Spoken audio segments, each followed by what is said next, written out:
ফিলিস্তিনের অবরুদ্ধ গাজা উপত্যকা জুড়ে দখলদার ইসরায়েলি বাহিনীর অব্যাহত বর্বর হামলায় আরও অর্ধশতাধিক ফিলিস্তিনি নিহত হয়েছেন। এতে করে ভূখণ্ডটিতে ইসরায়েলি আগ্রাসনে নিহতের সংখ্যা প্রায় ৫০,৭০০ জনে পৌঁছে গেছে। সোমবার ৭ এপ্রিল এই তথ্য জানিয়েছে সংবাদ মাধ্যম আল জাজিরা।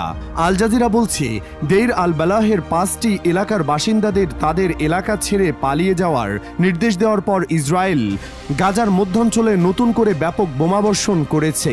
সর্বশেষ এই হামলার ফলে বেশ কয়েকজন ফিলিস্তিনি নিহত হয়েছেন, যার মধ্যে একজন সাংবাদিকও রয়েছেন। গাজায় ইসরায়েলি বোমাবর্ষণের একদিন পর নতুন করে এই হামলা চালানো হলো।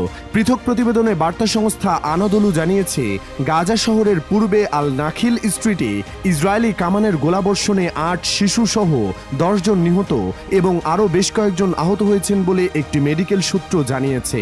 ওই সূত্র আরও জানিয়েছে, কেন্দ্রীয় শহর দেইর আল বালাহেও ইসরায়েলি বিমান হামলায় ৫ জন নিহত হয়েছেন। আরেকটি মেডিকেল সূত্র জানিয়েছে, গাজা শহরের পূর্বে সুজাইয়াপাড়া লক্ষ্য করে বিমান হামলায় ৩ জন নিহত হয়েছেন।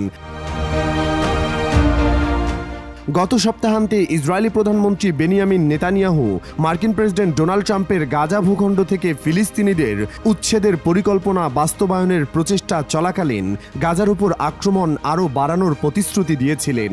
গাজায় ইসরায়েলি বাহিনীর সর্বশেষ হামলার জন্য যুক্তরাষ্ট্রের প্রেসিডেন্ট ডোনাল্ড ট্রাম্পের প্রশাসনকে সরাসরি দায়ী করেছে হামাস। এক বিবৃতিতে গোষ্ঠীটি এই হামলাকে ফিলিস্তিনি নির্মূল যুদ্ধ হিসেবে আখ্যা দিয়েছে। হামাস দাবি করেছে, ইসরায়েলি বাহিনী গাজা, রাফা, খান ইউনুস, দেইর আল বালাহ ও গাজা সিটির তুফাহ এলাকায় বর্বর গণহত্যা চালিয়েছে। তারা বলেছে, ইসরায়েলি প্রধানমন্ত্রী বেনিয়ামিন নেতানিয়াহুর সরকার এই হামলা চালিয়ে যেতে পারছে ট্রাম্প প্রশাসনের রাজনৈতিক ও সামরিক সমর্থনের কারণেই। বিবৃতিতে হামাস বলেছে, ইসরায়েলি প্রধানমন্ত্রী নেতানিয়াহুর সরকারের হাতে সংগঠিত ভয়াবহ গণহত্যার জন্য মার্কিন প্রেসিডেন্ট ডোনাল্ড ট্রাম্পের প্রশাসন সরাসরি দায়ী। হামাস ইউনিসেফের প্রতি আহ্বান জানিয়েছেন যেন তারা ফিলিস্তিনি শিশুদের হত্যাযজ্ঞ বন্ধে জরুরি পদক্ষেপ নেয়। একই সঙ্গে তারা আরব ও ইসলামী দেশগুলো এবং আন্তর্জাতিক সম্প্রদায়ের প্রতি আহ্বান জানিয়েছে যেন তারা এই নির্মূল অভিযানের বিরুদ্ধে সুস্পষ্ট ও কার্যকর পদক্ষেপ নেয়।